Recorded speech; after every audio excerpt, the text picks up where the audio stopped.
The sun sustains all life on Earth. It shines on us, warms the earth, the seas, the atmosphere. It influences the climate. It causes dry periods and ice ages. It causes wind, which blows over the earth and determines our weather.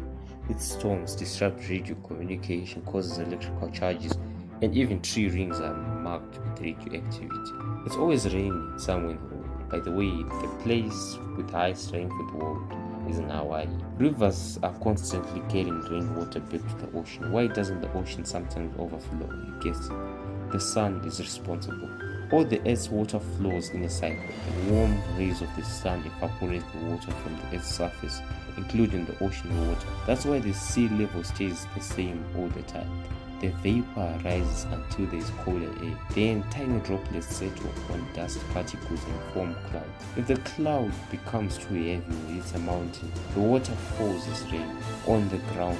Seas, rivers, and lakes are replenished. The water that falls to the ground seeps into the groundwater and then flows into the rivers, or evaporates from buildings, roads, and all sealed surfaces, becoming a part of the water cycle again. In fact, wind can only exist with the sun. The sun doesn't heat the earth evenly. Some air in the atmosphere heats up faster than others, depending on the latitude.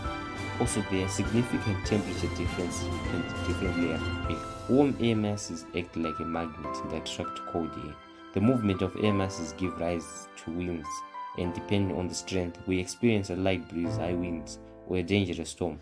Over the ocean, winds constantly blow at varying strength, sometimes lighter, sometimes stronger. This is also caused by the sun. When the sun shines, the air heats up faster over the land than over the ocean.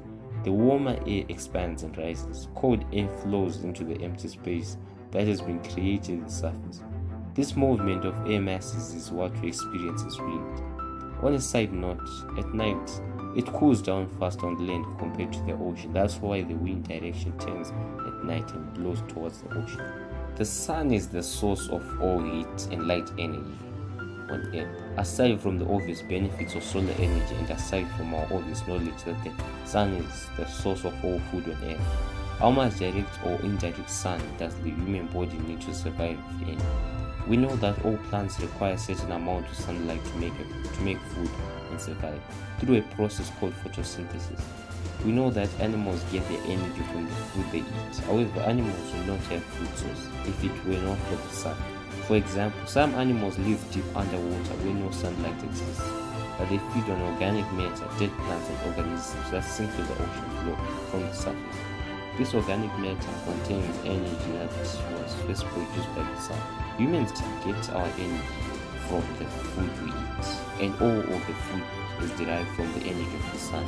So we need the sun to survive, but do humans need direct exposure to sunlight to survive, not counting our food and its sources? A study published in the Archives of Internal Medicine stated that humans need sunlight for vitamin D.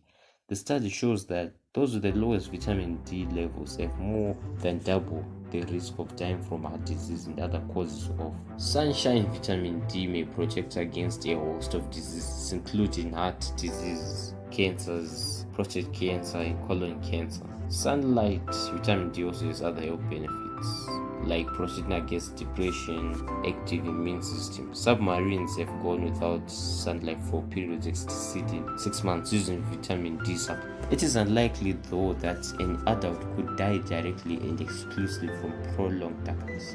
Most likely, a person will become ill and die from a range of chronic diseases caused by a lack of sunshine, such as diabetes, high blood pressure, and tuberculosis. What sort of chaotic consequences would arise if the sun was to disappear tomorrow? Could humanity survive? Follow this timeline to find out. 8 minutes. Plunge into darkness. As the light travels at a finite speed, people on Earth wouldn't notice the sun's disappearance for the first 8 minutes. At this point, all sunlight will vanish, making it nighttime all the time. 8 minutes. Loss of attraction. Imagine Earth flies around the sun like a ball, this one, around on a string. If the defining central mass were to vanish, it would be as if the string was cut at the ends. Earth and all other objects in our solar system will no longer orbit anything and will continue along a straight trajectory. So yes, I would say that humans need sunlight to survive. Maybe it's no coincidence that there are over 5 billion entries on Google under the search the sun.